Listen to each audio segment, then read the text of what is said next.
모든 종교가 사라지게 되는 시대가 오고요. 그리고 온 세상이 예루살렘에서 초막절을 성수한다. 이 말은 온 세상에서 단 하나의 나라도 예외 없이 다 예수님을 하나님을 향한 예배에 동참한다라는 거예요. 부활절이면 그 부활절 행사가 전 지구적으로 일어나게 되는 겁니다. 하나의 종교가 이루어지니까. 그리고 여기가 이해가 안 되는 거죠. 마지막에 사탄이 풀려납니다. 풀려나서 복과 마곡의 전쟁이 다시 있게 된다라는 거예요. 복과 마곡의 전쟁. 그리고 하늘에서 불이 내려와서 또 세상을 심판합니다. 전 지구적으로 부활절을 함께 드리고 예배하는 그런 나라가 왔는데 또 이런 게 이해가 안 되잖아요. 이것 때문에 복잡해지는 거예요. 그래서 여기를 이해하기 위해서 이제 세 가지 가설이 등장하게 됩니다. 가설이라서 끝에 설이라고 붙어요. 첫 번째가 전천년설입니다. 두 번째가 후천년설, 세 번째가 무천년설이에요. 이게 어느 기점이냐면 예수님의 재림을 시점으로 하는 기점이에요. 그래서 우리 페이지를 잠시만요. 6페이지 한번 보시겠어요? 6페이지 그림 다시 보시면 우리까지 지금까지 공부했던 내용들이 다 이게 집약이 되어 있는데 대환란 시대가 지났습니다. 그리고 마지막 일곱 번째 나팔을 불 때 성도들은 휴거가 되어서 불이 섞인 유일바다에 가고 휴거받지 못한 사람들은 일곱 대접의 진노의 대접을 받게 되죠. 그리고 마지막 대접에서 아마겟돈 전쟁이 일어나게 되고 모든 심판이 끝이 납니다. 그리고 이때 사탄도 패배하게 되죠. 그리고 나서 여기 제가 그려놓은 그림에는 재림이 있잖아요. 재림이 있고 나서 천년왕국이 있습니다. 여기를 위에다 적어두세요. 전천년설이라고 불러요. 전천년설. 왜냐하면 천년왕국 전에 예수님께서 재림하셨기 때문에 이렇게 전천이라고 부르는 겁니다. 자, 이 전천년설에는 두 가지 가설이 있습니다. 세대주의 전천년설이 있고 역사주의 전천년설이 있어요. 이건 밑에가 다시 우리 페이지로 넘어와서 이 주장이 그 대환란 시기를 기준으로 해서 대환란 전 재림론 그리고 세대주의적 전천년설 이렇게 말을 하는 거고요. 그리고 대환란 후 재림론으로 역사적 전천년설 이거 두 개가 나뉘게 돼요. 말이 어렵죠. 자, 세대주의라고 하는 거는 환란 전에 예수님께서 먼저 재림을 하셔서 하나님 나라를 서서히 만들어 가신다라는 거예요. 그래서 예수님께서 재림하셨음에도 불구하고 이 땅에 어려움들이 존재할 수 있다라는 것이고 그래서 모든 이단들은 다 이 전천연설을 따릅니다. 여기를 세대주의 전천연설이라고 불러요. 예수님께서 공중에서 한 번 이미 재림을 했어요. 그게 교주의 몸을 입고 이 땅에 와서 이 땅에서는 아직도 악이 존재하지만 그 땅에서 예수님의 나라가 그 교주의 나라가 조금씩 확장되어 갈 것이다. 그 구원받는 자의 숫자가 14만 4천 명이다. 이렇게 연결을 해요. 그 세대마다 계시록이나 또 예언서에서 예언하고 있던 부분들이 역사적인 사실로 이미 이루어지고 있다라는 거예요. 그래서 지금 이스라엘과 팔레스타인의 전쟁이나 이란이란 전쟁을 그대로 해석을 합니다. 곡과 마곡의 전쟁으로 연결을 해요. 이거를 세대주의 전천연설이라고 부르고 굉장히 위험한 해석입니다. 이렇게 되면 여기에 전부 다 들어가는 게 그때 말했던 바코드가 666이 되는 거, 베리칩이 666이 되는 거, 다 세대주의로 들어가게 되는 해석입니다. 세대주의는 일단 위험하다 생각하면 돼요. 무조건 아니다라고 전 치부할 건 아니라고 생각이 되지만 이렇게 이단이 얼마든지 악용을 할 수 있는 가설이 전천연설, 그중에서도 세대주의 전천연설이다라고 해석을 하고 있고 그 다음에 대환란이 지나고 나서 재림이 됐다. 그리고 재림이 있고 나서부터 천년왕국이 시작된다. 이거를 역사주의 전천연설이라고 부릅니다. 이게 방금 우리가 봤던 그 도표예요. 그림이에요. 따라서 지금 우리가 공부하고 있는 거는 전천연설을 맞습니다. 그런데 역사주의 전천연설이에요. 전천연설을 두 개로 확실하게 나눌 수가 있어야 합니다. 세대주의 그리고 역사주의. 자, 그래서 역사적 전천연설을 보면 그리스도께서 천년왕국 이전에 지산에 한 번만 재림합니다. 그래서 공중과 지상에서 두 번 재림하는 게 아니고 한 번만 재림을 하실 때 그때 성도들은 유대인들과 불신자들과 함께 환란을 당하게 된다는 거예요. 그리고 환란을 통과한 다음에 예수님께서 오시고 환란 후에는 예수님께 재림하신 다음에 성도들은 그 영접하기 위해서 휴거되고 함께 지상에 내려온 다음에 천년왕국이 어떤 변형된 세계에서 이루어진다. 그래서 일곱 대접이 다 지나고 성도들은 이미 휴거돼서 하늘에 있을 때 예수님이 재림을 하잖아요. 그때 같이 재림을 합니다. 이 땅에. 같이 내려오게 되고 그리고 음부에서 고통을 받고 있었던 불신자들은 함께 이때 부활을 해서 뭔가 심판을 받는 사는 게 아니고 이들은 아직은 잠잠히 있어요. 이들은 부활하지 못하고 기다리고 있다가 마지막 최후의 백보자 심판에서 부활을 해서 지옥에 떨어지게 됩니다. 자, 이렇게 나눠지게 돼요. 우리 성도는 만약에 휴거를 했다면 역사도 전천년 가설에서는 예수님이랑 같이 천년왕국 전에 임하게 돼요. 어렵죠. 지금 간단한 우리가 지금 읽었던 부분들을 그대로 해석하면 이게 역사적 전천년설인 거예요. 자, 그러면 후천년설 넘어가서 무천년설은 뭐냐면 우리가 한국 교회가 또 우리 장로교가 그동안 어떤 해석을 가지고 있었는가? 바로 이 무천년설입니다. 여기를 선택해 왔었어요. 자, 무천년설을 해석을 했을 때 요한계시록을 해석하기가 굉장히 어려워지는 단점이 있어요. 그래서 우리가 전통 교회에서 요한계시록을 잘 안 다루게 되는 겁니다. 칼빈이라고 하는 이 장로교 창시자도 그런 관점으로 요한계시록을 보다 보니까 요한계시록 해석을 못했어요. 그래서 주석을 만들지 못했습니다. 그러다 보니까 성도님들이 오히려 요한계시록을 더 어려운 책, 또 무서운 책이라고 함부로 해석하면 안 되는 책이라고 치부해서 이단들에게 먹잇감이 되고 말았죠. 오히려 이 문자 그대로 그냥 풀어가면 충분히 이해가 될 수 있는 그런 언어로 우리에게 제공이 됐는데 무천년설로 해석하다 보니까 이렇게 된 거예요. 자, 무천년설이 뭐냐? 문자적 천년이 아니라 상징적이거나 영적으로 해석하는 입장입니다. 그래서 이제 밑에 한번 읽어보면 전통 개혁교회에서 취한 입장으로 오리겐이라고 하는 전통 교부가 있습니다. 그 신약 시대 예수님께서 부활하시고 나서 아니 이 땅에 오시고 나서 있는 그 신약 시대를 그 자체를 천년의 기간으로 봤어요. 왜냐하면 이때 이 오리겐이라고 하는 목사님이 살고 계실 때는 아직 천년이 안 지났거든요. 예수님이 오시고 나서. 그래서 지금 우리가 살고 있는 이 시대가 천년 왕국이다 이렇게 생각을 했어요. 그리고 어거스틴이라고 하는 또 중요한 우리 종교 개혁자죠. 이분도 그 천년왕국이 복음 시대 전 기간 이게 앞으로 2000년이 되든 3000년이 되든 중요한 게 아니고 그냥 우리가 예수님께서 재림할 때 그 전에 있는 모든 시간이 천년왕국이다 이렇게 해석을 해야 된다고 보았고 또 우리 종교 장로교 창시자인 칼빈은 천년왕국이 교회가 세속 도시를 영적으로 지배하는 시대. 자, 육적으로는 세속에 의하여 교회가 지배당할지언정 영적인 부분은 우리가 세상을 오히려 지배한다. 이게 바로 칼빈이 취한 천년왕국의 입장이었기 때문에 그 무천년설에 칼빈도 동의하게 된 겁니다. 자, 무천년설의 시간적인 순서를 보면 아까 우리가 막혔던 부분 있죠. 왜 천년왕국이 지나고 나서 사탄이 다시 풀려나는가? 여기에 대한 해석은 됩니다. 보면 사탄이 20장 22절에 결박이 되죠. 그리고 첫째 부활에 참여한 성도들은 그리스도와 함께 복음의 권위로 영적인 왕노릇을 하게 되고 배교와 환란의 시대로서 천년왕국이 끝나갈 때 사탄이 잠시 노임을 받아서 배교와 환란이 일어납니다. 그리고 배교와 대환란의 시대로서 천년왕국이 끝날 때 사탄이 잠시 노임을 받아서 배교와 환란이 일어나게 되고 그리스도의 재림으로 천년왕국을 마치게 됩니다. 그리고 나서 자연스럽게 부활과 성도의 공중 영접의 시간이 오고 이미 죽은 신자와 불신자가 심판을 받기 위해 부활하고 부활한 성도와 생존한 성도가 그리스도를 영접하기 위해서 이때 끌어올림을 받는 휴거가 진행이 됩니다. 그래서 이 무천년에서 휴거는 천년 왕국이 끝난 다음에 휴거가 있다라고 봐요. 그리고 나서 심판의 시기가 온다. 그리고 악인이 심판을 받고 이게 바로 우리가 지난 시간에 봤던 둘째 사망, 최후의 심판이죠. 이게 20장 14절에서 이루어진다. 그리고 나서 최후에 완성된 새하늘과 새 땅이 이루어지는 거예요. 그래서 시간 순서들을 봤을 때는 해석이 안 됐던 이 사탄의 결박이 무천년설에서 보면 이렇게 왔다 갔다 하면서 그 요한계시록 자체가 묵시니까 묵시는 의미를 가진 계시라고 했잖아요.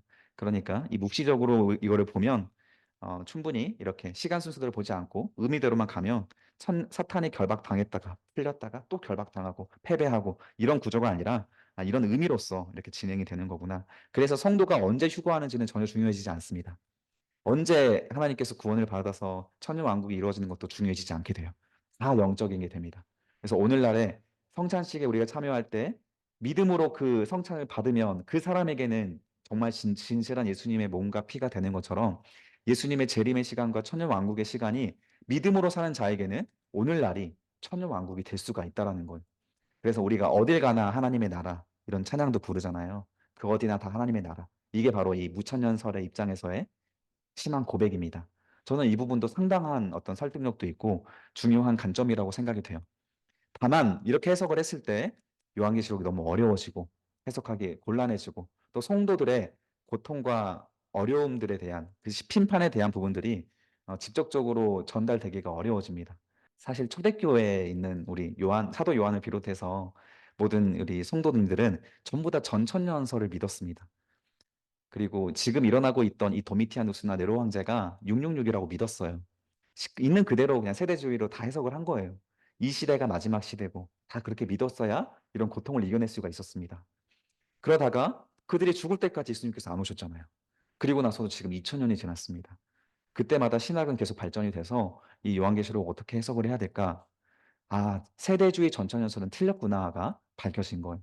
그러면 전천연설 전체를 버려야 되는가? 그러지 말고 역사적으로 성경이 있는 그대로 하나씩 읽어가 보자. 그리고 우리 성도들이 당할 어떤 고통과 환난도 있는 그대로 받아들이자.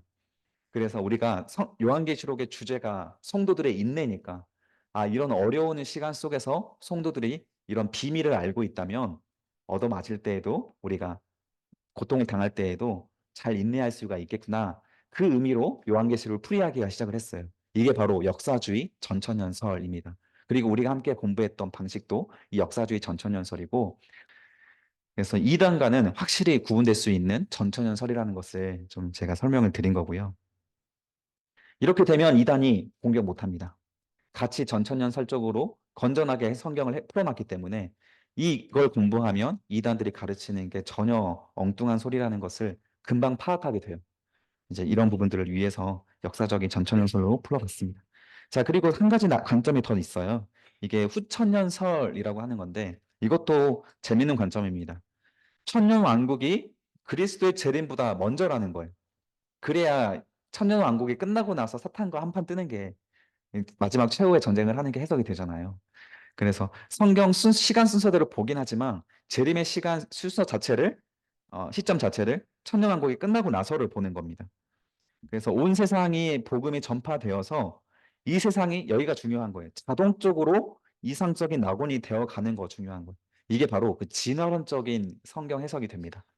자연스럽게 이상적인 낙원이 된다라는 거예요.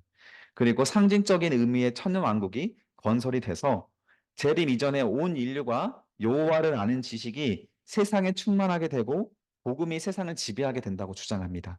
저는 우리 많은 성도님들이 여기 후천년적인 신앙생활에 좀 오해를 하고 있다고 생각이 돼요. 여기에 빠져 있다고 생각이 됩니다. 가만히 있으면 그냥 하나님 나라가 자연스럽게 이 세상이 아름답게 되고 교회는 부흥하고 우리가 편안하게 살아갈 수 있는 유토피아가 완성이 된다. 이게 바로 후천연설적인 성경 해석인데 이게 근거가 없어요. 성경에서 보면 성도들이 받아야 할 환란이 너무 명확하게 기록되기 때문에 힘을 잃었습니다. 그럼에도 불구하고 후천연설을 지금까지 공부하는 이유가 많은 성도들이 헷갈려 하니까요. 이 교회를 통한 성도들의 삶을 헷갈려 하니까 후천연설에 대한 그 가치와 그 길이 무엇이었는지를 계속 공부를 하는 거예요. 자연스럽게 하나님 나라가 이루어지지 않습니다. 우리가 있는 자리에 가만히 있으면 우리가 편안한 시대가 오지 않습니다. 이 자리를 지켜내려면 온 힘을 다해야 돼요. 온 힘을 다해서 투쟁하고 싸워내야만 그나마 우리가 하나님 나라가 올 때 그 환란은 잘 견뎌낼 수 있고 우리 신앙의 믿음을 지켜낼 수가 있다라는 건 갈수록 시대는 어려워지고 교회 다니는 사람들은 줄어들어갑니다.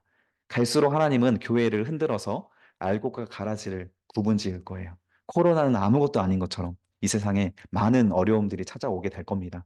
그때 성도들은 후천연설적인 입장을 가지고 있다면 그 신앙생활은 굉장히 편리했겠지만 그 어려운 환란에 부딪혔을 때 다 떨어져 나가게 될 거예요. 못 견딥니다. 자, 후천연설의 시간적인 순서를 보면 오순절 다락방, 마가의 다락방 이후에 악이 점차 감소되고 하나님 나라가 확장된다. 이렇게 안 됐잖아요. 실제로도.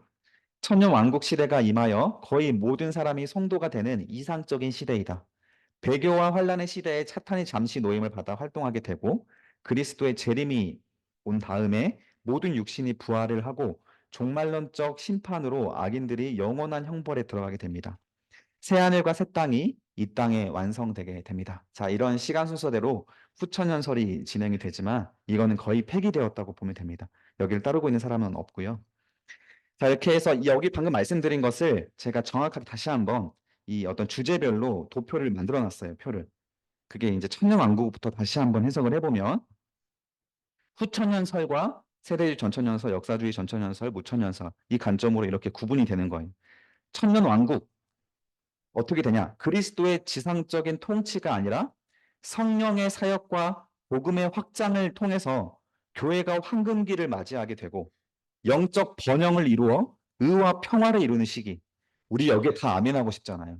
그쵸? 영적 부흥기를 이루고 황금기를 이루고 모든 성도들이 잘 되고 잘 먹고 잘 살고 부유해지고 이게 후천년설이 말하는 천년왕국입니다. 여기가 폐기됐다라는 거예요. 자, 그리고 세대주의 전천년설과 역사적인 전천년설은 이 천년왕국에 대한 입장은 동일합니다. 일반적으로는 천년기는 문자적으로 천년을 의미한 것은 천년을 의미할 수도 있고 혹은 정해진 일정 시간을 가리키는 것으로 둘 다 해석할 수 있는데 이때 성도들은 그리스도와 더불어 지상에서 왕노릇하는 하나님 나라와 거의 동일한 시대를 경험하게 된다는 거예요. 천국처럼 산다라는 거죠. 하지만 영생만 보장받지 못하는 천년의 시간을 이 땅에서 왕노릇하며 살게 됩니다. 이게 요한계시록에서 성도들에게 주는 가장 큰 선물이거든요. 예수님처럼 우리도 12지파를 다스리고 또 이 세상을 다스리는 왕의 권리를 회복하게 됩니다. 사실 이게 인간에게 처음 부여했던 권리라고 했잖아요. 첫 시간에. 인간에게는 다스리라라고 하는 것으로 인간을 만들었어요. 이 세상을 다스리고 통치하는 역할이 인간의 주어진 처음의 복입니다. 명령이고 사명입니다. 이게 천년왕국 때 회복되는 거예요. 다스리는 존재는 왕이잖아요. 왕적 권위를 회복하게 된다는 것이죠. 이게 천년왕국이고 무천년설, 칼빈을 비롯한 전통 우리 교회가 취했던 무천년설에는 다른 1천년의 기간이 존재하는 것이 아니다. 천년이라는 시간 자체가 상징이다. 그래서 그리스도의 초림부터 재림 때까지, 즉 복음 시대 전체의 기간이 영적으로 상징적인 천년 왕국이다를 말하는 거예요. 믿는 자에게 왕국이다.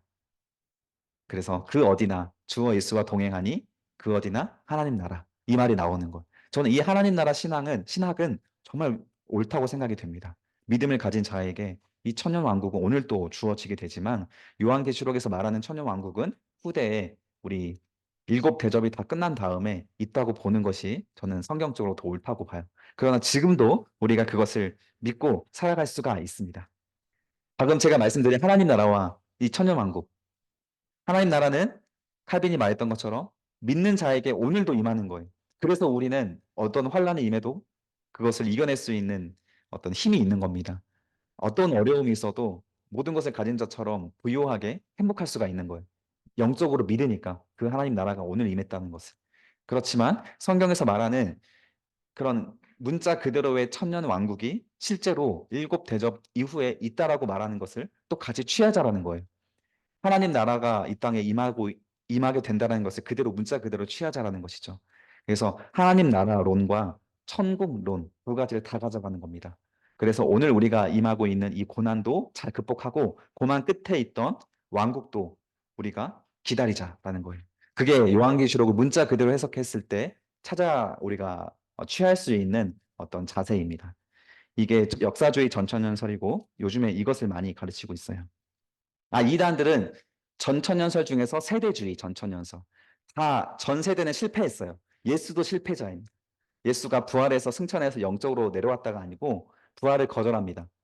거부하고 예수는 십자가에 못 박혀 실패하고 죽었습니다. 그리고 오늘날에 다시 이만희 교주로 정명석으로 우리나라에만 100명의 신이 있다고 해요. 하나님이 있다고 해요. 그 100명의 교주들이 다 같은 말을 하는 거예요. 내가 이 시대의 재림 교주다. 재림 예수다라고 말하면서 말하는 게 바로 세대주의 전천년설입니다. 세대주의 전천년설.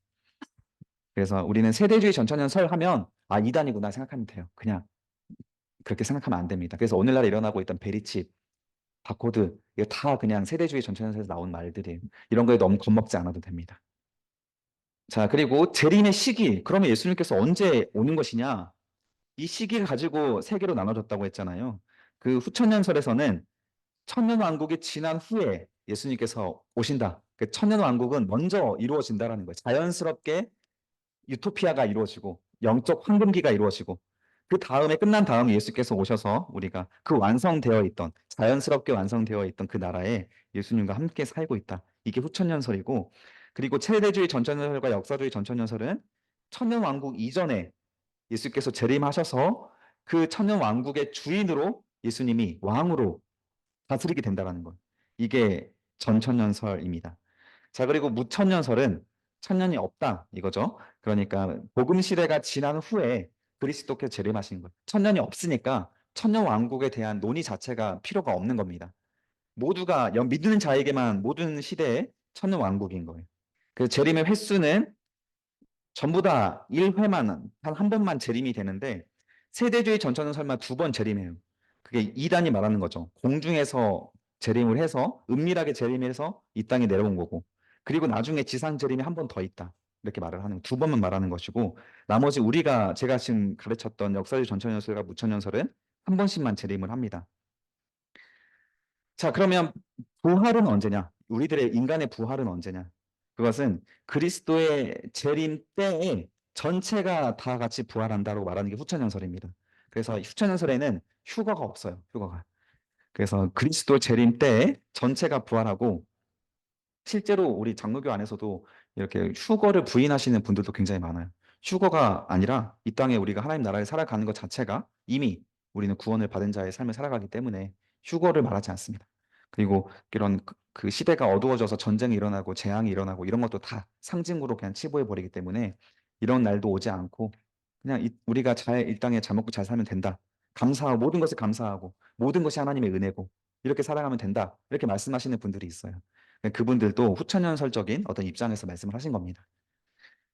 그래서 이제 우리 세대주의 전천연설을 보면 모든 부활이 세 번 나오거든요. 얘네들 이단들은 환란 전에 그리스도께서 재림하실 때 성도의 부활이 있다. 환란 전. 그 일곱 인 환란 전에 성도의 부활이 한 번 있고 그 다음에 두 번째 부활은 환란 때에 그 일곱 인 환란이 시작될 때 한 번 부활을 또 합니다. 그때 죽은 자의 부활이 한 번 언급이 되잖아요. 이때 두 번째 부활이다. 세 번째 부활은 천년 왕국 끝날 때 모든 자가 마지막 부활해서 심판이 다시 한 번 있다. 이렇게 해석을 하고 있고요. 이거는 그냥 무시해도 될 것 같습니다. 자, 우리가 공부했던 부활은 뭡니까? 첫 번째 부활은 예수 그리스도께서 재림하실 때 성도의 부활이 있다고 했죠. 이때 그 살아있던 사람들은 휴거를 했고 믿고 죽은 사람들은 낙원에 있다가 부활을 합니다. 이걸 말했었죠. 그리고 두 번째 부활은 천년왕국 마지막 때의 전체 부활입니다. 그래서 음부에 있던 불신자들까지도 부활을 해서 한 번 더 심판을 하죠. 그래서 우리가 공부한 역사주의 전천연설은 두 번 부활을 말합니다. 자, 그럼 무천연설에서 뭘 하냐? 첫 번째 부활은 성도의 부활로서 그리스도를 영접할 때 이루어진다. 영적인 거죠. 자, 예수님을 영접할 때 우리가 부활이 된다는 거예요. 우리가 예수님 영접하면 뭘 받죠? 세례 받죠. 세례. 세례가 뭘 상징하냐면 물에 들어갔다가 나오는 겁니다. 물에 들어가는 건 죽는 걸 말하는 거예요. 그리고 나올 때 다시 새로운 몸을 입고 사는 겁니다. 그래서 갈라디아서 2장 20절 말씀처럼 이제는 내가 살아도 사는 것이 아니요 내가 사는 것은 우리 예수 그리스도를 위하여 사는 것이다 라고 말하잖아요. 내가 십자가 함께 예수님 못 박혀 죽었으니까 이미. 우리는 다 새 몸을 입고 지금 살고 있는 중이다. 이게 우리가 익숙한 신학이잖아요. 여기가 이렇게 말하는 거죠. 그래서 이때 영적으로 우리는 지금 부활한 몸을 입고 이 땅을 살아가고 있는 겁니다. 이것도 우리가 지금 그런 신학 안에서 신앙생활을 하고 있기 때문에 무천연설도 우리가 함께 받아들여야 하는 거죠.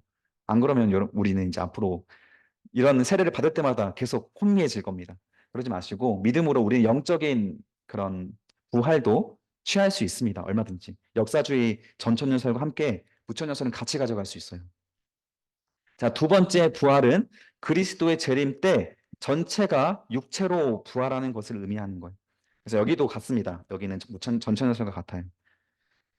그래서 전천연설과 무천연설 중에서 이런 역사주의 전천연설은 굉장히 이 무천연설을 많이 포용을 하고 있어요. 그러면서도 성경이 있는 그대로 해석을 해갈 수 있는 장점이 있기 때문에 많은 신학자들이 요즘에 이렇게 역사주의로 풀이를 하고 있고 많은 목사님도 여기 취하고 있다는 거예요. 그래서 걱정하지 마시고 있는 말씀 그대로 그냥 공부하시면 됩니다. 자, 그리고 그 과정은 제가 그냥 적어놨는데 우리 복습할 겸 역사주의 전천연설만 한번 보겠습니다. 첫 번째, 대환란의 시대가 오죠. 일곱 대접의 대환란의 시대가 오고 그 다음에 예수님께서 재림을 하십니다. 그때 성도는 죽은 사람들은 예수님의 재림과 함께 먼저 부활을 해서 천년왕국을 같이 살아갑니다. 그러나 불신자들은 이때 부활을 못해요. 그리고 나서 천년왕국이 진행이 되고 최후의 백보자 심판이 마지막 시대에 있는 겁니다. 그리고 나서 새하늘과 새 땅, 천국이 이 땅에 이루어지는 과정으로 우리가 살아가는 거예요. 자, 그래서 어려웠던 부분이 성도의 부활이 있는데 천년왕국 때 성경을 읽어보면 또 죽는 자가 나오거든요. 그 죽는 자에 대한 해석은 성경에서 풀이하지 않았습니다. 그래서 여기도 그냥 미스테리로 놔두는 거예요. 그냥 안 죽인다고 생각하면 될 것 같습니다. 믿음이 없는 사람들을 패배하는 신앙에 실패한 사람들의 이야기로 그냥 해석하면 될 것 같고, 성도의 부활은 천년 왕국을 살다가 죽는 게 아니고 천년 왕국 때 같이 살다가 마지막 최후의 심판 때 천국으로, 최종의 이 땅에 임하는 천국을 그냥 들어가는 입장으로 생각을 하시면 될 것 같아요. 좀 어려우시죠? 자, 그리고 무천년설의 약점. 우리가 지금 취하고 있는 무천년설이니까 한번 약점을 보겠습니다. 요한계시록을 보면 사탄에 대해서 이 네 가지로 상당히 구체적으로 역사적인 순서에 따라서 기록을 하고 있다는 것을 확인할 수 있어요. 그래서 이 사탄에 대한 내용이 그리스도의 십자가 사역인 초림과만 연결이 된다.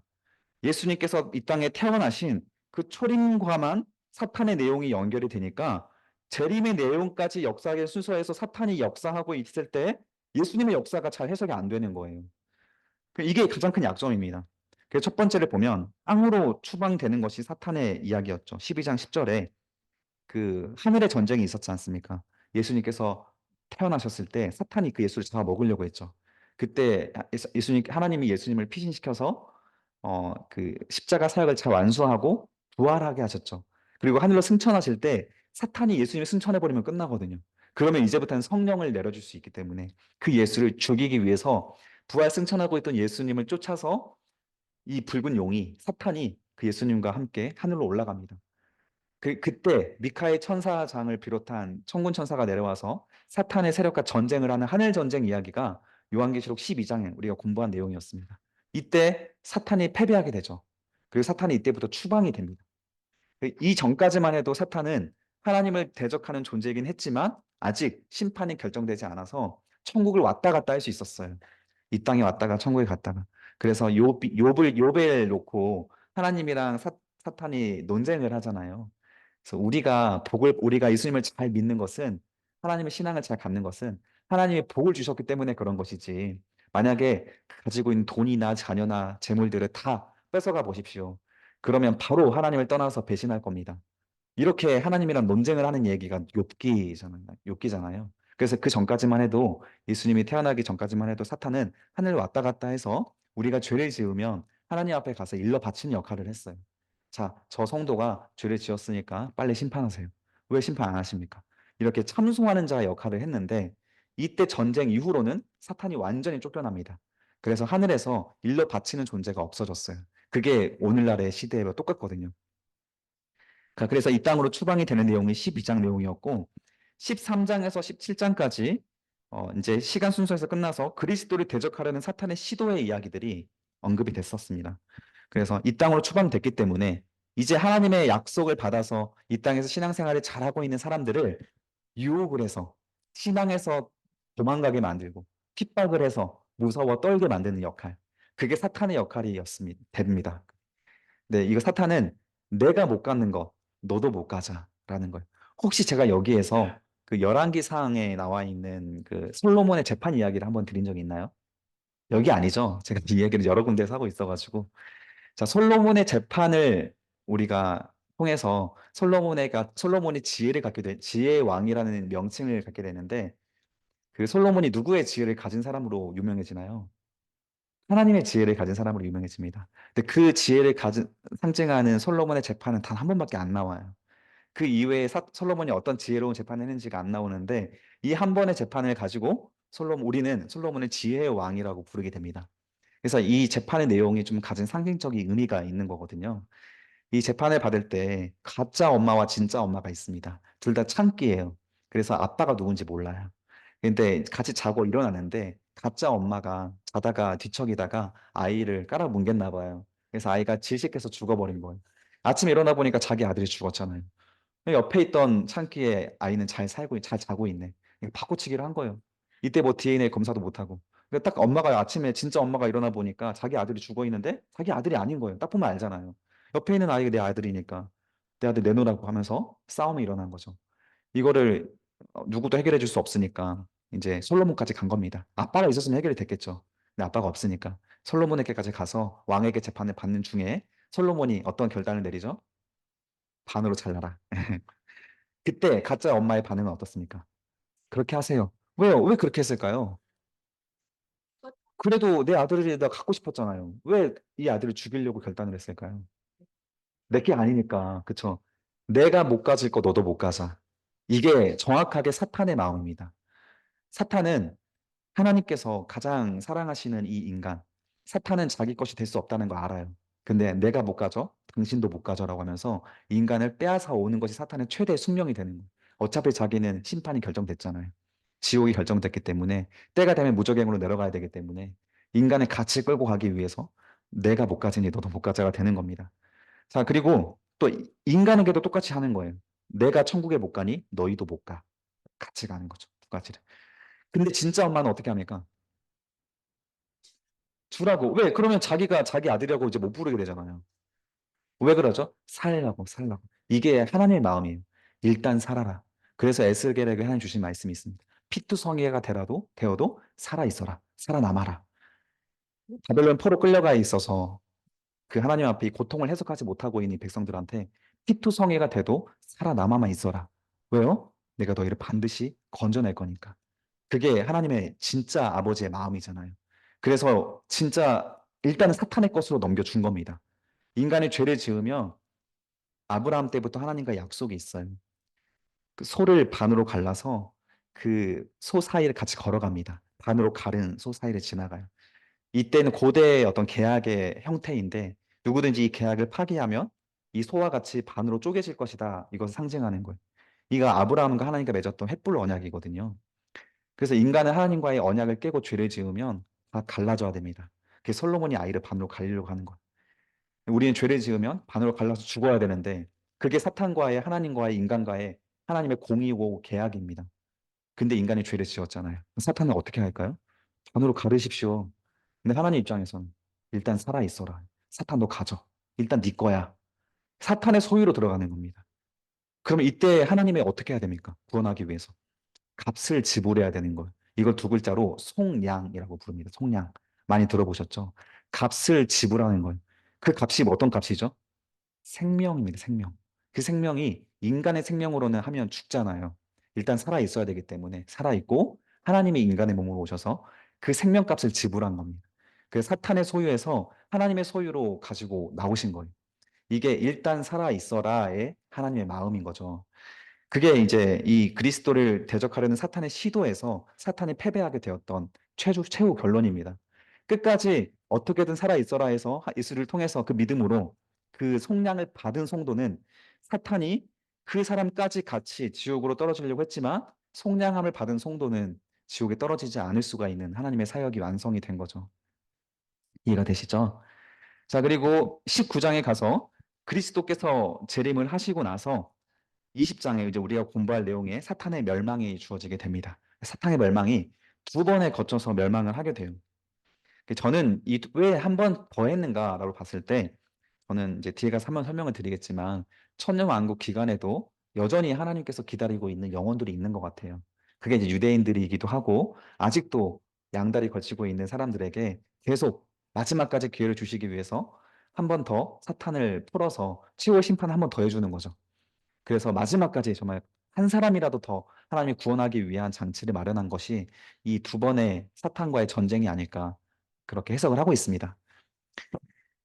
자, 그리고 두 번째로 20장 2절에서 우리가 보게 될 텐데 사탄의 결박이 십자가상에서 이미 일어난 것처럼 보이게 되는데 현 세상은 사탄의 결박되지 않고 오히려 마귀가 우는 사자처럼 다니며 삼킬 자를 찾고 있잖아요. 베드로전서에서 나와 있는 말씀인데 무천년설로 해석을 하면 그 사탄이 20장 2절에서 결박이 돼서 이 사건 자체가 십자가상에서 일어난 일로 해석이 돼야 되는데 사탄이 오늘날에 너무 많이 역사를 하고 있는 거죠. 무천년설을 해석했을 때 이 사탄으로 인한 성도의 고난이 해석이 안 됩니다.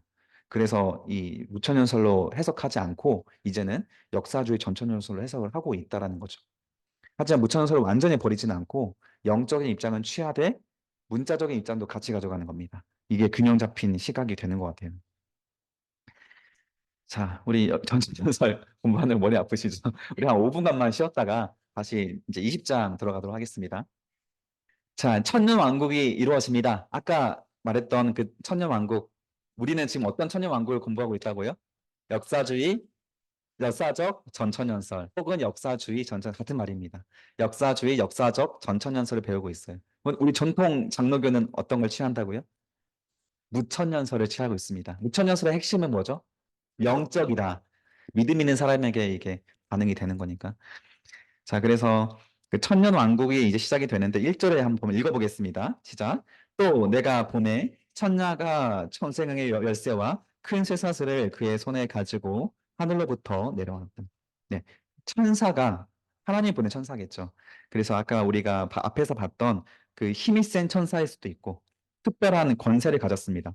무적행의 열쇠 누가 가지고 계셨죠? 예수님이 가지고 계셨던 거예요. 무적행이 뭐였는지 기억나세요? 바닥이 없는 그 공간, 깊은 어둠입니다.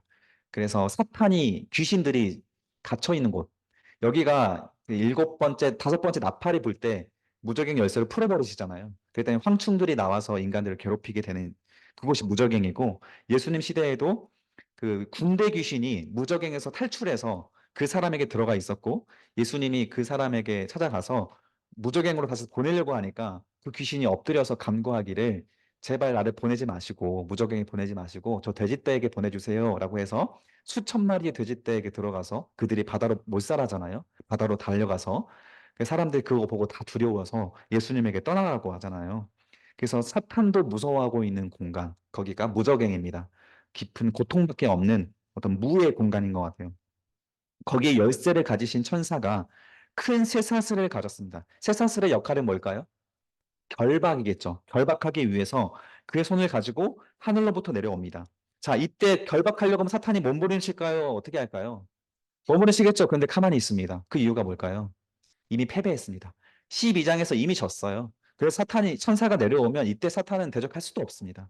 그냥 당하는 거예요. 그래서 2절 한번 읽어보겠습니다. 시작. 용을 잡으니 곧 옛 뱀이요 마귀요 사탄이라 잡아서 천년 동안 결박하더라. 자, 여기서 천년 동안 결박을 하는 거, 그냥 무적행을 넣어놓는 거예요, 다시. 그래서 죽이지 않고 또는 혹은 저기 영원한 지옥에 넣지 않고 결박만 해놓고 가둬두고 있는 겁니다. 아직. 그래서 용을 잡았다. 자, 용이 뭐였죠? 사탄이죠, 사탄. 용은 무조건 사탄입니다. 그리고 옛 뱀이래요. 옛 뱀 하면 생각나는 거 있으신가요? 네, 하와에게 찾아왔던 뱀이 있죠. 그 뱀이 창세기 3장에 나오는데 그 3장에 나온 뱀입니다. 그게 바로 사탄이래요. 곧 옛 뱀이고 마귀요 사탄이다. 마귀에 해당하는 단어는 그래서 디아볼로스라는 이름인데 의미가 뭐냐면 이 마귀에 해당하는 헬라어 원어의 이름은 비방하는 자, 참소하는 자 적어두세요. 위에다가 마귀 위에다가 비방하는 자, 참소하는 자. 이게 사탄의 이름입니다. 그러면 사탄이 교회 들어오면 무슨 일을 할까요? 비방하겠죠. 분열을 일으키겠죠. 절대 목사님 설교 못 듣게 만들겠죠. 신앙생활 잘하지 못하게 만들겠죠. 미워하게 만들겠죠. 사탄의 역할입니다. 반드시 있습니다. 교회마다 없는 교회가 없어요. 다 있습니다. 항상 분열을 일으키게 되는 영은 사탄의 영이라고 생각하시면 돼요. 내 마음속에 그런 영이 일어나시면 대적해야 됩니다. 대적해야 돼요. 그거를 요한계시록에서 이미지를 말해줬죠. 사탄이 들어와서 입 밖에 말을 내뱉으면 그 입에서 뭐가 나온다고요? 개구리 기억나시나요? 개구리? 네, 개구리 기억나시죠? 입에서 개구리, 그 더러운 영을 상징하는 거거든요. 개구리는 애굽의 신이었습니다. 다 이들이 어떤 신처럼 여기고 있는 악한 영의 형상이 개구리였어요. 그 개구리가 입에서 나온다고 생각하시면 돼요. 내 입에서 악한 비방의 말, 분열하는 말이 나오면 내 입에서 지금 개구리들이 나오고 있구나 생각하시면 됩니다. 그게 바로 성경에서 묘사하고 있는 비방자들의 형태예요. 본질이죠. 자, 그를 잡았대요. 이 잡았다라는 그 단어는 힘을 상징하는 단어입니다. 힘. 그래서 하나님의 절대 권능이 천사에게 와서 이 쇠사슬로 묶는 것을 거부할 수 없는 권능으로 이루어졌음을 표현하는 단어가 이 잡았다라는 표현이에요. 하나님의 힘 잡아서 적어두세요. 잡아서 위에다가 하나님의 힘. 그러면 우리는 하나님께서 우리를 잡으셨나요? 놓으셨나요? 잡았죠. 우리를 잡았죠. 붙잡고 계시잖아요. 우리 놓으시면 큰일 나요. 우리 놓으면 다 지옥 갑니다. 그래서 우리가 이 절대적인 힘에 의존하여서 마지막까지 실패하지 않게끔 도와주시는 거예요. 그 도와주시는 과정에서 시련 주실 수도 있습니다. 정신 차리라고. 그러면서 하나님이 우리를 마지막까지 끌고 간다. 이게 우리 그 장로교 창시자가 말했던 칼빈이 말했던 견인론이에요. 견인론. 견인해 간다. 구원으로 견인해 가시는 것. 그래서 구원받을 자를 절대 포기하지 않으시는 하나님의 역사를 표현하는 단어입니다. 이게 그 잡아서 우리를 그런 권능으로 잡아서 가는 거예요. 절대 벗어날 수 없는. 자, 그리고 청년 동안 죽인 게 아니고 결박했다라는 표현을 다시 생각해 보면 사탄을 멸한 게 아니고 일하지 못하게 하는 거잖아요. 그래서 더 이상 이 청년 동안은 유혹하거나 미혹하거나 비방하는 사람들이 없어지게 됩니다. 그래서 하나님이 어떤 역사를 했는지를 진화론이나 또 다른 이단적인 거나 세속적인 것을 가지고 과학적인 걸 가지고 하나님이 일하셨다는 것을 속이지 못하게 만들어요. 이거는 하나님의 역사가 아니라 인간의 역사지. 인간의 과학이지. 하나님을 믿는 자들은 어리석은 마음이 연약한 사람들이 하나님을 믿는 거지. 이렇게 속이는 자들의 그 영이 사라졌기 때문에 모든 사람들이 기적이 일어나면 하나님의 기적이라고 인정하게 된다는 거예요. 이 시대 때 가서야 유대인들이 정신을 차리게 된다는 거예요. 사탄이 일하지 못하는 시대. 그게 천년왕국입니다. 3절 읽어보겠습니다. 시작. 무저갱에 던져 넣어 잠그고 그 위에 임봉하여 천년이 차도록 다시는 만국을 미혹하지 못하게 하였는데 그 후에는 반드시 잠깐 노일이라. 아, 이 말씀 때문에 어려운 겁니다. 왜 자꾸 놓아줘요, 자꾸. 빨리 지옥으로 보내면 되는데. 그래서 만국을 미혹하지 못하게 몇 년 동안 하나님께서 막아놓으셨습니까? 1000년. 이 1000년 동안 구원하고자 하는 영이 있으셨다는 거예요. 그 구원하고자 하는 영을 기다리시고 아마도 이 지옥 영벌에 떨어지게 만드는 심판은 단 한 번밖에 못 하시나 봐요. 그래서 그때는 완전히 천국과 지옥이 분리돼서 두 번 다시 기회가 없는 시대가 열리는 것 같습니다. 그래서 아마도 하나님이 이렇게 1000년 동안에 또 지지부진하게 끌고 가시는 게 아닌가. 마지막까지 이 천년 왕국에 들어오지 못하는 남은 자들을 위해서 계속 기회를 주시는 것처럼 보입니다. 그래야 그 기회를 줘서도 천년 왕국이 지나고 나서 그때까지도 회개하지 않은 자들은 사탄이랑 같이 일단 지옥에 넣어야 되거든요. 계속 연기를 시키고 있는 하나님의 은혜인 거죠, 은혜. 자, 4절 넘어가겠습니다. 4절 읽어보겠습니다. 시작. 또 내가 보자들을 보니 거기에 앉은 자들이 있어 심판하는 권세를 받았더라. 또 내가 보니 예수를 증언함과 하나님의 말씀 때문에 목배임을 당한 자들의 영혼들과 또 짐승과 그의 우상에게 경배하지 아니하고 그들의 이마와 손에 그 표를 받지 아니한 자들이 살아서 그리스도와 더불어 1000년 동안 왕노릇 할 것이다. 네. 자, 그 보좌들이라고 하는 게 중요한 표현이죠. 복수로 나왔습니다. 원래 보좌는 몇 개였나요? 하나였죠. 예수님이 앉으신 보좌인데 이 천년 왕국에 보니까 보좌들이래요. 굉장히 많은 보좌들이 있는데 거기에 앉을 자들이 있대요. 그들은 뭐 하는 사람들이냐면 심판하는 권세를 하는 사람들이에요. 그게 바로 우리 성도들이 앉을 보좌입니다. 우리는 천년왕국이나 천국에 가면 우리의 자리가 있어요. 보좌라고 표현하는 자리가 있습니다. 왕들이 앉을 자리에. 이 자리에 가서 원래 우리 인간에게 주셨던 다스리는 권세를 회복시켜 주시는 거예요. 그리고 내가 보니까 예수님을 증언함과 하나님 말씀 때문에 목배임을 당한 자들, 그 순교자들이죠. 그 영혼들과 또 중요한 표현이죠. 우상에게 경배하지 않고 끝까지 미혹되지 않아서 말씀을 지켜갔던 사람들. 그 사람들 그리고 그들의 이마와 손에 표를 받지 않은 사람들이 살아서 그 보좌에 앉아서 1000년 동안 예수님과 함께 이 세상을 다스리는 왕의 권세를 회복하게 된다라는 것입니다. 이 표현은 마태복음 19장이랑 19장에 한번 나와 있어요. 이 베드로가 대파되 보소서 우리가 모든 것을 버리고 주를 따랐사온데 그런즉 우리가 무엇을 얻으리까? 마태복음 19장 28절 읽어볼까요? 시작. 예수께서 이르시되 내가 진실로 너희에게 이르노니 세상이 새롭게 되어 인자가 자기 영광의 보좌에 앉을 때 나를 따르는 너희도 12보좌에 앉아 이스라엘의 12지파를 심판하리라. 아멘. 이 제자들에게도 이 12보좌를 주겠다라는 거예요. 우리도 제자로서 가기 때문에 우리도 그 보좌가 있어서 심판자의 입장, 곧 다스리는 자의 입장에 서게 된다라는 것입니다. 그리고 반드시 세상이 새롭게 되는 날, 반드시 온다. 예수님께서 약속하신 겁니다. 그게 바로 이 지금 천년왕국이다라는 거예요. 자, 그리고 예수를 증언함과 말씀 때문에 옥배임을 당한 자들, 666 표를 받지 않은 자들, 이들이 부활의 주인공이 되는 겁니다. 자, 우리 5절 한번 읽어보겠습니다. 시작. 그 나머지 죽은 자들은 그 천년이 차기까지 살지 못하더라. 이는 첫째 부활이라. 자, 이 가로 안의 내용은 우리가 성경을 가지고 있을 때 읽고 있는 우리의 성경책은 원본이 아닙니다. 사본이라고 해서 이때 당시에는 인쇄기가 없으니까 손으로 다 필사를 했어요. 근데 종이도 너무 귀했습니다. 그래서 양피지를 말려가지고 거기에다가 양피지에다가 양가죽에다가 글씨를 적어서 보관을 했기 때문에 이 말씀 자체가 이 두루마기 자체가 희귀했어요.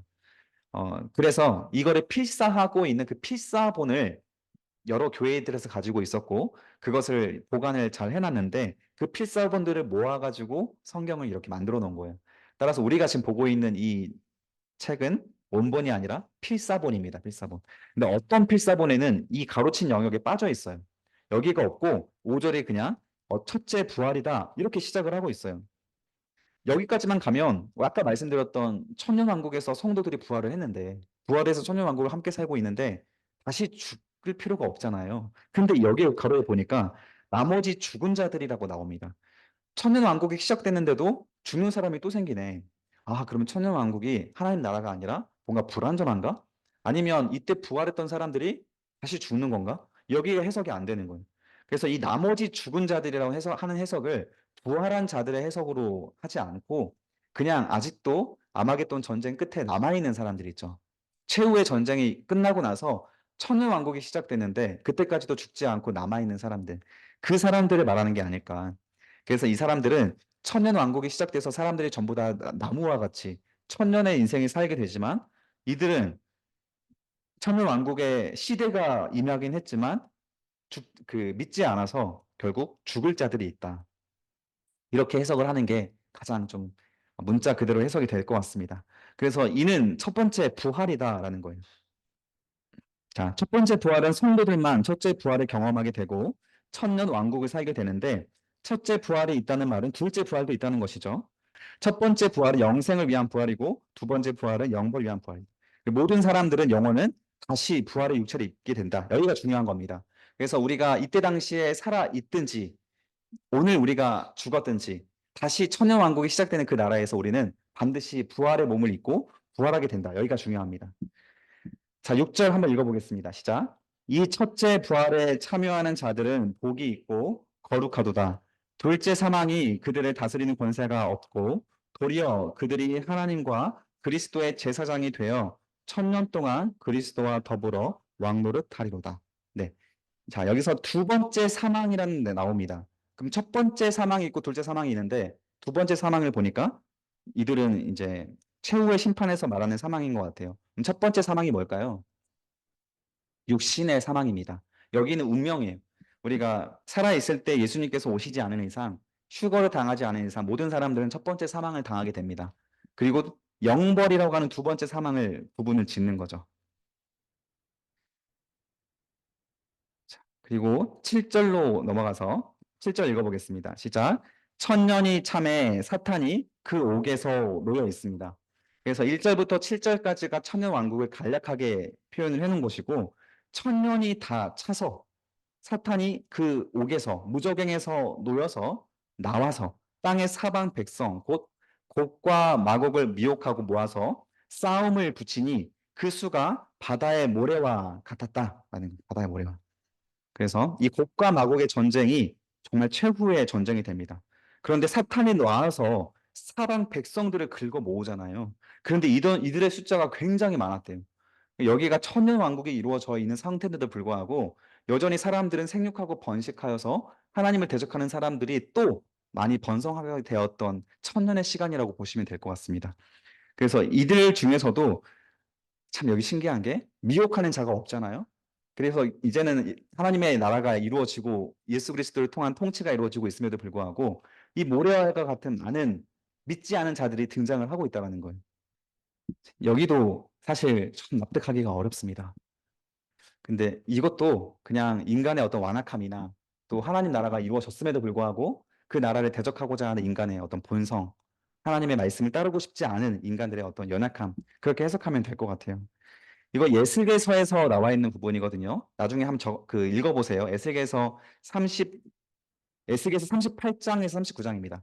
에스겔서 38장에서 39장까지 이 곡과 마공의 전쟁을 기록을 하고 있어요. 나중에 집에 가서 한번 읽어보십시오. 그리고 시편에서도 하나님을 대적하는 이때 그 하나님을 대적하는 자들의 이야기가 아마 시편 2편이 아닐까 그렇게 보고 있습니다. 그리고 곡과 마곡은 에스겔서와 같이 어떤 특정한 왕이나 지역을 의미하지 말자 그렇게 또 보는 영적인 해석도 있어요. 그래서 사탄의 유혹이 넘어가서 하나님과 그 백성을 대적하기 위해 일어난 모든 사람들이다.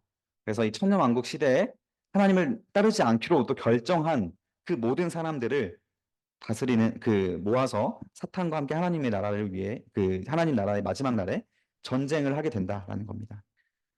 자, 9절에 한번 읽어보겠습니다. 시작. 그들이 지면에 널리 퍼져 성도들의 진과 사랑하시는 성을 두름에 하늘에서 불이 내려와 그들을 태워버렸다. 자, 성도들의 진이라고 하는 표현이 군사 용어거든요. 진일 치다 할 때 군사 용어인데 여기서 이제 이스라엘의 진영이 있고 이 대적들과 싸우기 위한 이스라엘 진영이 있고 또 사랑하시는 성 새 예루살렘이겠죠. 그래서 하나님의 나라와 하나님의 권역이 존재한 것 같습니다. 그래서 천년 왕국이 있음에도 그 수도인 그 예루살렘 성에 온 그 곡과 마곡의 전쟁이 일어나게 되고 사탄을 따르는 그 무리들이 최후의 전쟁을 위해서 이 자리에서 모이게 되는데 그때 하늘에서 불이 내려와서 그들을 성도들의 진과 사랑하신 성을 두르고 있는 그 진을 태워버립니다. 그 대적자들을. 여기에도 에스겔서 38장에 나와 있는 부분이니까요. 한번 읽어보시면 됩니다. 자, 10절 한번 읽어보겠습니다. 시작. 그들을 미혹하는 마귀가 불과 유황 못에 던져지니 거기는 그 짐승과 거짓 선지자도 있어 세세토록 밤낮 괴로움을 받으리라. 자, 여기가 바로 최후의 이제 지옥 심판이 되는 거죠. 그들을 미혹하는 마귀가 풀려나자마자 아마도 또 이 어떻게 많은 사람들을 긁어 모을 수 있을까? 그게 그들을 미혹해서 긁어 모으지 않았을까? 우리가 저 천년 왕국을 차지하자. 우리가 왕이 되고 하나님의 왕의 권세를 빼앗자라고 유혹했던 그 사탄 마귀가 있었기 때문에 천년 왕국 시대임에도 불구하고 또 미혹을 당해서 그 마귀와 함께 하나님을 대적했던 사람들의 무리가 있었던 것 같습니다. 자, 그 마귀가 불과 유황 못에 던져진대. 거기를 적어주세요. 위에다가 지옥입니다. 지옥인데 거기에 보니까 누가 있어요? 동그라미 해주세요. 짐승과 거짓 선지자도 있어라고 해요. 지금 마귀가 유황불에 던져지는 모습을 봤는데 요한이 그 안에 이미 들어가 있는 사람이 있습니다. 누구죠? 짐승은 누군가요? 적그리스도. 그쵸? 사탄에게 권세를 받은 적그리스도가 사탄보다 먼저 들어가 있어요. 그리고 거짓 선지자, 괜찮다, 평안하다, 우리 유토피아가 올 거다. 그 후천년설을 주장하던 그 자들, 세속적인 것들을 다 누리고 싶어 했던 사람들, 그것을 지도했던 지도자들, 이 지도자들이 먼저 지옥에 떨어지게 됩니다. 제가 만약에 성경을 있는 그대로 안 가르치고 세속적으로 가르치면 제가 그 성도들보다 먼저 지옥에 떨어지게 됩니다. 이게 성경에 기록되어 있는 부분이. 그래서 세세토록 밑줄 그어주세요. 세세토록 여기가 영원이죠. 영벌이라고 적어주세요. 위에다가 영벌. 여기에는 기회가 이제 없어집니다. 그리고 밤낮 괴로움을 받으리라. 이 밤낮 괴로움이 우리 다섯 번째 우리 나팔 재앙에 있었던 황충 재앙과 같은 모습입니다. 죽고 싶어도 죽을 수 없는 밤낮 괴로움이 이 지옥에서 영원토록 지속이 됩니다. 자, 그리고 20장 11절에서 15절까지 이제 최후의 심판의 장면이 언급이 돼요. 여기를 흰 보좌 심판이라고 부릅니다. 11절 한번 읽어볼게요. 시작. 그래서 크고 흰 보좌, 이 보좌에 앉으신 이 위에다 적어두세요. 하나님이죠, 하나님. 하나님이 드디어 등장을 하십니다. 등장을 해서 이, 이 땅의 최후의 심판을 진행을 하시죠. 그리고 그때 보니까 하늘도 땅도 없어졌어요. 피하여 온데간데 없는 절대자가 이 땅에 드디어 오시게 된 거죠. 자, 12절, 13절 한번 읽어보겠습니다. 시작. 또 내가 보니 죽은 자들이 큰 자나 작은 자나 그 보좌 앞에 서 있는데 책들이 펴 있고 또 다른 책들이 펴 있으니 곧 생명책이라 죽은 자들이 자기의 행위를 따라 책들에 기록된 대로 심판을 받으니 바다가 그 가운데서 죽은 자들을 내주고 또 사망과 음부도 그 가운데에서 죽은 자들을 내주매 각 사람이 자기의 행위대로 심판을 받건. 자, 하나님이 오실 때 이미지를 상상해 보세요. 하늘도 없어지고 땅도 없어지는 그런 절대자의 등장이 있과 동시에 죽은 자들이 부활을 해서 큰 자나 작은 자는, 큰 자는 누굴까요? 왕이나 권세자들이겠죠. 작은 자들은 노예였거나 어떤 힘이 없는 사람들이나 다 부활을 합니다. 그들이 부활을 해서 하나님 앞에 최후의 심판을 받게 되는데 두 책이 있대요. 한 책은 생명책. 생명책에 기록된 것은 무엇일까요? 성도들의 이름이 기록되어 있습니다. 우리들 다 이름이 거기 기록되어 있어야 해요. 그 이름이 기록되어 있으면 우리는 하나님의 절대 권세에 사로잡혀서 천국까지 견인됩니다. 근데 이 생명책이 아니라 또 다른 책이 있습니다. 그 책은 죽은 자들이 자기 행위에 따라 책들에 기록된 게 있다라는 거예요. 그 생명책에 기록되지 않은 사람들의 죄악된 행위가 그 책에 기록되어 있습니다. 그래서 우리들의 행위가 여기 기록되어 있으면 안 돼요. 그러면 그 책을 보고 나서 각 사람이 자기의 행위대로 심판을 받을 겁니다. 생명책에 이름이 기록되어 있는 사람들은 거기서 그냥 패스가 되겠죠. 우리 이름이 있으면 심판대에 가지 않고 심판대 앞에서 예수님이랑 같이 바로 천국으로 입성하는 것이고, 이 두 번째 책, 죽은 자들의 행위에 적혀 있는 그 책에 우리의 행위가 적혀 있다면 우리는 그 자리에서 심판을 받아야 합니다. 그때 예수님께서 옆에서 변호를 해주시긴 하겠죠. 그 심판이 예수님이 없으면 있는 그대로 행위대로 받고, 우리가 예수님이 있어도, 옆에 있어도 우리가 여전히 그 자리에 생명책에 기록된 어떤 사람처럼 못 살았다면 거기서 하나님이 어떻게 하실까요? 근데 하나 그때 가서 봐야 합니다. 그래서 참 끝까지 예수님 곁에 있으면서도 양다리 거치고 있는 사람들을 위해서 지금 천년까지 또 기다려 주신 거잖아요. 그때 가서 좀 하나님의 심판이 우리에게 얼마나 후회스럽게 찾아오겠어요. 그래서 성도들의 어떤 행위 정말 중요한 겁니다. 행위대로라고 하는 말이 지금 요한계시록에서 굉장히 여러 번 기록되어 있잖아요. 나중에 시간이 있으신 분들은 한번 이 행위대로가 몇 번인지 한번 세봐 주세요. 굉장히 많이 등장을 합니다. 자, 14절과 15절 한번 읽어보겠습니다. 시작. 사망과 음부도 불못에 던져지니 그것은 둘째 사망 곧 불못이라. 누구든지 생명책에 기록되지 못한 자는 불못에 던져지니라. 네, 이 불못이 바로 지옥이죠. 지옥. 음부도, 사망과 음부도. 자, 이 사망은 죽음을 말하는 거고, 음부는 그 구약 시대부터 신약 시대까지 죽은 사람들 중에 불신자들이 모아져 있는 곳이죠. 그 사망이라고 하는 그 이름, 여기서 사망이라고 하는 거는 어떤 형태가 아니잖아요.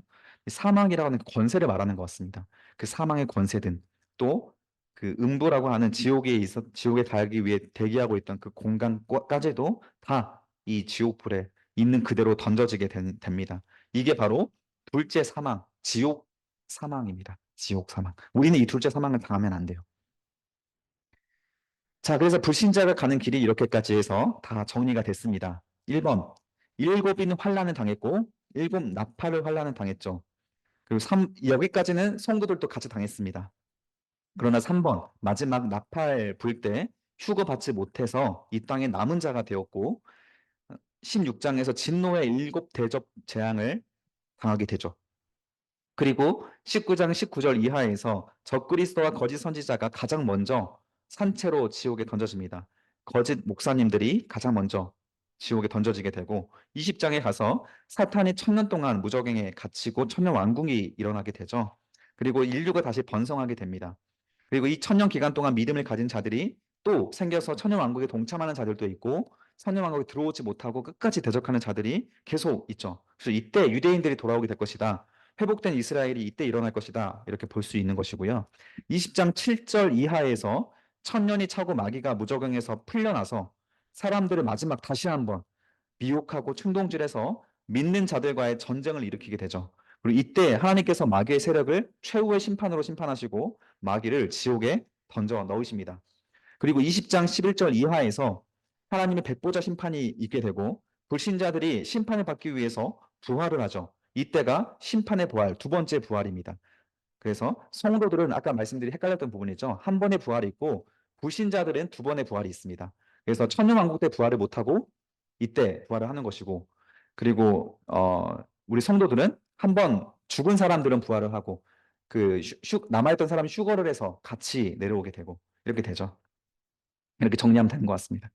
자, 그리고 나서 백보자 심판을 받게 되죠. 그리고 20장 14절에서 불신자들 최후는 지옥, 불못이라고 부르는 곳입니다. 지옥. 자, 성도가 가는 길 21장을 한번 정리하겠습니다. 21장을 보면 성도가 가는 길. 첫 번째, 일곱인 환란을 당하고 일곱 나팔 환란을 당하죠. 그리고 마지막 나팔 불 때 휴거를 받게 됩니다. 이때 부활의 몸을 입게 되고 15장 2절 이하에서 불이 섞인 유리바다 건너편으로 숨겨 주십니다. 이때는 그 살아있는 남은 자들이 휴거가 되는 거고요. 그리고 먼저 죽은 사람들은 낙원에서 아직 대기 중입니다. 그리고 살아있는 사람들이 휴거해서 불이 섞인 유리바다 건너편으로 숨겨주시고 그리고 나서 이 땅에서는 일곱 대접 재앙이 오게 되죠. 일곱 대접 재앙이 있을 그때에 하늘에서는 그 유리바다 건너편에서는 어린 양의 혼인잔치가 진행이 됩니다. 그래서 잘하였다 착하고 순종된 종아라고 하면 하나님의 칭찬과 눈물을 닦아주는 위로가 이 혼인잔치에 있게 되죠. 그리고 그 혼인잔치가 끝나고 나서 이제 20장의 천년왕국이 이 땅에 임하게 되며 하나님의 재림이 있게 됩니다. 그 재림 때 휴거됐던 백성들도 함께 이 땅에 내려오게 되죠. 그리고 21장과 22장에서 이제 드디어 우리가 그토록 고대하고 기다렸던 천국이 이 땅에 임하게 됩니다. 그래서 21장과 22장이 천국의 이미지예요. 천국 이미지. 자, 우리 한번 천국 이미지를 보겠습니다. 1절 읽어보겠습니다. 시작. 또 내가 새 하늘과 새 땅을 보니 처음 하늘과 처음 땅이 없어졌고 바다도 다시 있지 않더라. 자, 새 하늘과 새 땅, 여기가 천국입니다. 그래서 이게 신천지라고 했죠. 신천지가 이름을 가져간 겁니다. 이 좋은 이름을. 새 하늘과 새 땅 기억하시고 처음 하늘과 처음 땅. 처음 하늘은 하나님께서 만든 창세기 1장에서 만든 것이고 처음 땅도 그때 만들어진 거죠. 바다도 창세기 1장에 만들어졌던 것도 없어졌습니다. 다시 있지 않다. 그래서 처음 것들이 다 사라진 세상이 이 시대가 됩니다. 그래서 일곱 나팔, 일곱 대접 때 다 타격을 받아서 사라지게 되는 것들이 많죠. 자, 그리고 2절 읽어보겠습니다. 시작. 또 내가 봄에 거룩한 성 새 예루살렘이 하나님께로부터 하늘에서 내려오니 그 준비한 것이 신부가 남편을 위하여 단장한 것 같다. 자, 새 예루살렘 적어두시고 위에다가 적어두세요. 하나님 나 천국의 수도입니다. 천국의 수도. 새 예루살렘. 이 새 예루살렘이 어디에서 내려와요? 하늘에서 내려와요. 그러면 처음에 회복되었던 그 이스라엘은 어떤 공간인가요? 그래서 이 천년왕국에 있었던 그 공간에 그때에도 예루살렘이 있고 이스라엘이 있지만 이때에 하나님 나라에 정말 불완전하지 않는 완전한 하나님 나라가 이 땅에 임하게 된다. 이렇게 보는 게 맞는 것 같습니다. 그래서 우리가 주기도문 외울 때 하나님 나라가 이 땅에 임하게 해달라고 기도하잖아요. 그래서 이 하나님 나라는 우리가 완성시킬 수 있는 나라가 아니에요. 우리가 완성시킨다 가면 후천년설로 가는 겁니다. 자연스럽게 진행이 된다. 그러나 그게 아니고 하나님 나라는 이 땅에 임하는 겁니다. 우리의 힘으로 이룰 수 있는 게 아니고 우리는 이 나라에 들어가야 하는 겁니다. 자, 하늘로부터 내려왔다. 자, 3절 한번 읽어보겠습니다. 시작. 내가 들으니 보좌에서 큰 음성이 나서 이르되 보라 하나님의 장막이 사람들과 함께 있음에 하나님이 그들과 함께 계시리니 그들은 하나님의 백성이 되고 하나님은 친히 그들과 함께 계셔서 그렇죠. 자, 하나님의 장막이 사람들과 함께 있다. 그래서 하나님이 그들과 함께 계신다. 이 함께가 반복되죠. 사람들과 함께, 그리고 하나님이 그들과 함께 계시니까 그들이 무엇이 되나요? 하나님의 백성이 됩니다. 그리고 하나님은 친히 그들과 또 함께 계셔서. 자, 하나님이 함께 있는 나라가 천국입니다. 그러면 지옥은 어떤 나라일까요?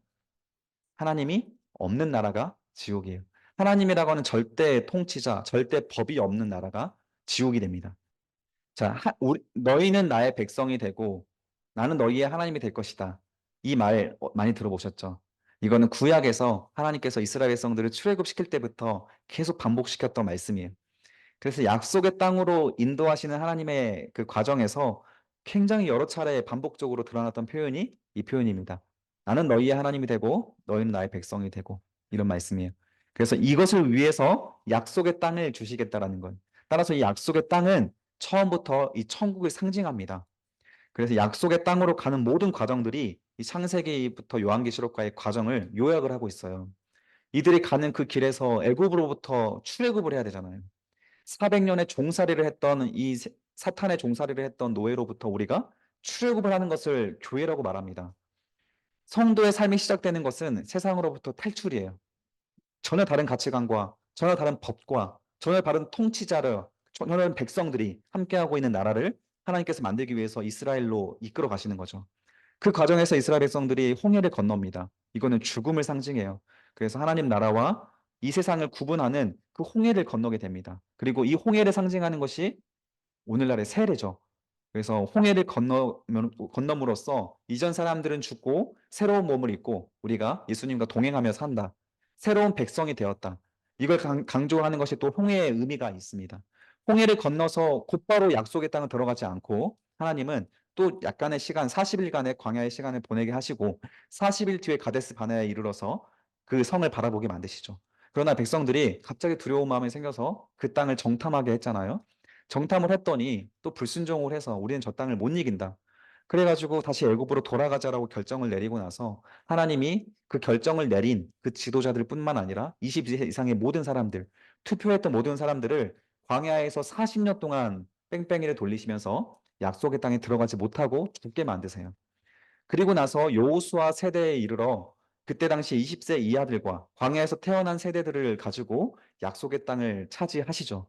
그리고 나서 하나님의 나라가 이루어지고 있는 일련의 과정들이 있습니다. 이 과정들이 성도의 길과 불신자의 길과 동일하는 거예요. 우리가 성도로서 교회에 와서 출애굽을 잘 했습니다.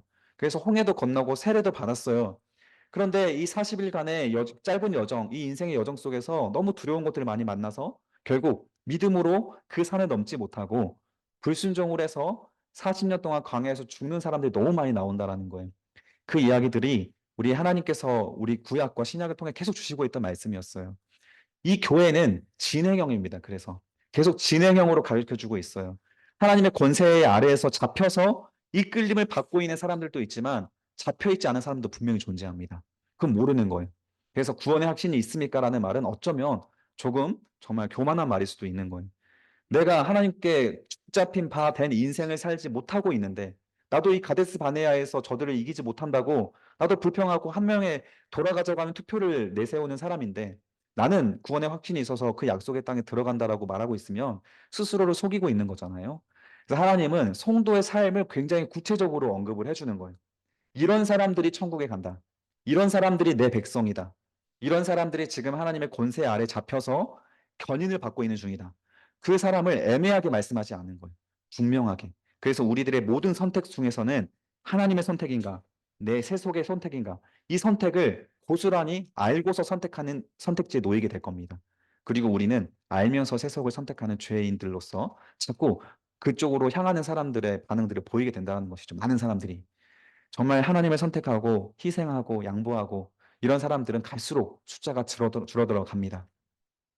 성경을 공부하는 이 모든 사람들에게는 그래서 이 결국 약속의 땅에 들어가서 하나님의 백성이 되고 나는 하나님은 우리의 하나님이 되는 그 단계까지 이르기를 하나님을 원하는 마음으로 이런 우리에게 문자와 성경을 주셔서 우리를 지금 이끌어 가시고 있는 중인 거예요. 이 말씀을 들었기 때문에 우리가 다시 한번 점검하고 또 회개하고 확인해 볼 수 있는 시간을 갖는 거잖아요. 자, 그리고 나서 그렇게 하나님의 백성이 됐던 사람들에게는 무엇이 있습니까? 4절 읽어보겠습니다. 시작. 모든 눈물을 그 눈에서 닦아주시니 다시는 사망이 없고 애통하는 것이나 독하는 것이나 아픈 것이 다시 있지 아니하리니 처음 것들이 다 지나갔습니다. 아멘. 자, 그 모진 고통의 시간들을 겪었기 때문에 눈물이 있는 거예요. 이 눈물을 하나님이 닦아주시는 사람이 바로 하나님의 백성입니다. 이 사람들은 왜 눈물 속에 살았습니까? 처음 것들 속에 살았으니까요. 이 처음 것들은 아담과 하와 이후에 다 타락하고 변질되어 버렸습니다. 이 처음 것들은 아직도 살아있어요. 그래서 아직도 우리 속에서 우리를 유혹하고 있고 사탄도 아직도 결박당하지 않아서 열심히 일하고 있습니다. 최선을 다해서 우리가 하나님 백성이 되지 못하도록 한 사람이라도 생명책에 기록된 사람일지라도 어떻게 해서든지 미혹하려고 노력을 하고 있다는 거예요. 어떻게 해서라도 자기 소유에서 벗어나지 않게끔 예수의 권세를 받지 못하도록 그 축복을 받지 못하도록 유혹하고 모든 선택 가운데 관여하는 거예요. 하나님을 끝까지 선택하려고 하는 그 자리에서도 또 다른 금을 던져주고 은을 던져주고 권세 달콤한 것들을 던져주면서 미끼를 갖고 던지는 거예요. 그래서 이 모든 눈물을 흘리지 못하게끔 그냥 편안하게 살게끔 만족하고 살게끔 이 땅에 좁사오니 하며 살게끔 사탄은 계속 유혹합니다. 그 전쟁을 우리가 지금 지내고 있는 중입니다. 그래서 우리는 반드시 이 눈물이 있는 삶을 살아야 하는 거예요. 요한복음 14장 1절에 3절 한번 읽어봅시다. 시작. 너희는 마음에 근심하지 말라. 하나님을 믿으니 또 나를 믿으라. 내 아버지 집에 거할 곳이 많도다. 그렇지 않으면 너희에게 일렀으리라. 내가 너희를 위하여 거처를 예비하러 가노니 가서 너희를 위하여 거처를 예비하면 내가 다시 와서 너희를 내게로 영접하여 나 있는 곳에 너희도 있게 하리라. 아멘. 이게 바로 눈물이 있는 그 처음 것들 속에 마음의 근심으로 살아가는 자들, 애통하는 자들이죠. 이 자들에게 예수님께서 주시는 위로의 말씀입니다. 하나님을 정말로 신뢰하느냐? 그렇다면 흔들리지 말고 끝까지 순종해서 믿음의 꼬린을 이루어내자. 그러니 하나님을 믿자. 이렇게 말씀하시는 겁니다. 하나님 나라는 넓습니다. 모두 우리의 집이 그곳에 있습니다. 그것에 경쟁할 필요도 없고 부동산 집값이 오를 걱정도 없습니다. 네, 그래서 우리 편안하게 정말 하나님과 동행하며 살 수 있습니다. 자, 우리 5절 한번 읽어보겠습니다. 시작. 보좌에 앉으신 이가 이르시되 보라 내가 만물을 새롭게 하노라 하시고 또 이르시되 이 말은 신실하고 참되니 기록되라. 네, 보좌에 앉으시니 하나님이시죠. 그가 이르시되 내가 만물을 새롭게 하리라. 이게 바로 새롭게 된 땅, 새 하늘과 새 땅이고 처음 것들이 사라진 새 나라입니다. 새 지구의 모습이에요. 여기는 미세먼지도 없습니다. 여기에는 뭐 어떤 재앙, 바이러스도 없습니다. 질병도 없고 경쟁도 없고 스트레스도 없습니다. 슬픔도 없고 정말 하나님과 동행하며 어디서나 찬양하고 예배하는 천사와 같은 몸을 입고 살아가게 되는 겁니다. 그리고 이 말은 신실하고 참되다. 이게 바로 하나님이 하시는 말씀이에요. 하나님이 자기 스스로의 말을 신실하다는 것은 있는 그대로 지킬 말씀이다라는 거죠. 반드시 이루어질 말씀이다. 그리고 참된 진실한 말씀이다. 그러니 기록하라. 기록해서 우리가 지금 읽고 있는 겁니다.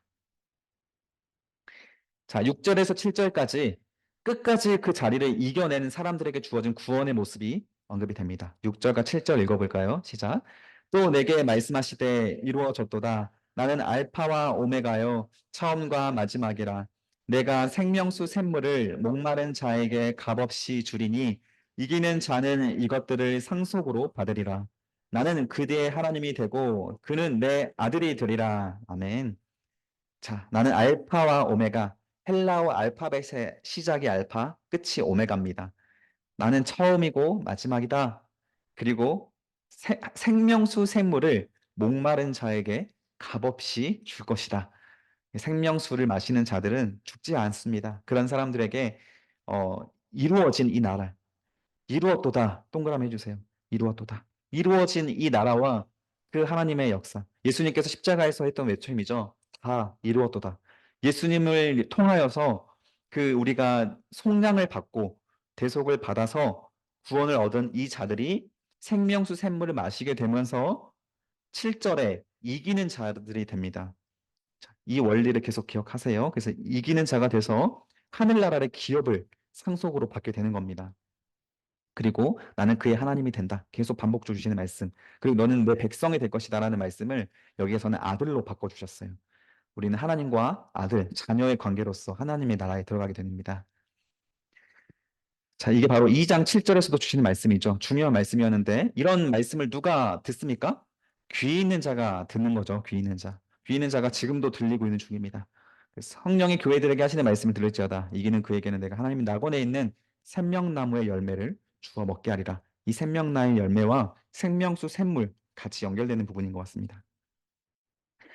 자, 그리고 이기는 자, 마태복음 10장, 24장, 마가복음 13장에도 계속 반복되어서 이미 예수님께서도 이런 말들을 많이 하셨어요. 마태복음 10장 22절에서는 끝까지 견디는 자가 구원을 받을 것이다. 그 마태복음 24장에서도 끝까지 견디는 자가 구원 받을 것이다. 그리고 마가복음 13절 13절 이건 중요하죠. 같이 읽어보겠습니다. 시작. 여기가 지금 말씀 구절이 좀 틀린 것 같은데. 자, 모든 사람들에게 미움을 받을 것이나 예수를 믿는 자들은 미움을 받습니다. 그 미움을 받는 자들이나 그 미움까지도 끝까지 견디는 자가 구원을 받게 됩니다. 자, 우리 8절까지 하고 마치도록 하겠습니다. 8절 읽어보겠습니다. 시작. 그러나 두려워하는 자들과 믿지 않은 자들과 흉악한 자들과 살인자들과 음행하는 자들과 점술가들과 우상 숭배자들과 거짓말하는 모든 자들은 불과 유황으로 타는 못에 던져지리니 이것이 둘째 사망이라. 네.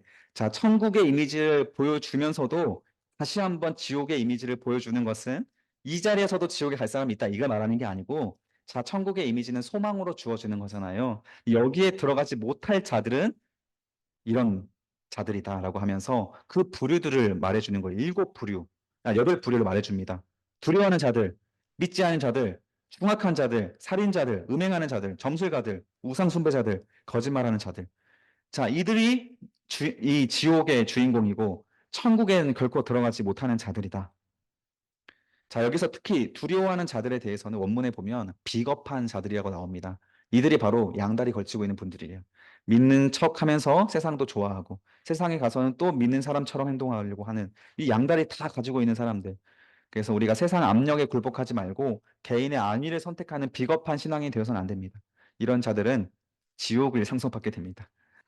자, 그리고 믿지 않은 자들은 세 번역에는 보면 신실하지는 못하는 자들과 또 가증한 자들로 번역을 하고 있어요. 그래서 신실하지 못하다는 것은 끝까지 이 약속을 지키지 못했다. 언약을 그냥 포기하고 내려놓은 사람들. 그리고 가증한 자들은 이 세상에 있는 좋은 것들, 그런 것들을 더 사랑해서 여기에 넘어간 미혹된 사람들을 말합니다. 이런 사람들이 믿지 않은 자들과 흉악한 자들로 해석이 되고 있어요. 그래서 우리도 너무 많이 여기에 닮아 있습니다. 저도 그렇고요. 그래서 끝까지 마음의 긴장을 놓지 않고 이런 것들이 좋아지려고 할 때 이런 것들을 포기하고 내려놓고 오히려 주님께 나아가고 마지막까지 인내하는 자리의 선택을 우리가 꼭 해 나가야 이 아름다운 천국에 우리가 들어가서 하나님과 영생을 살 수가 있게 됩니다.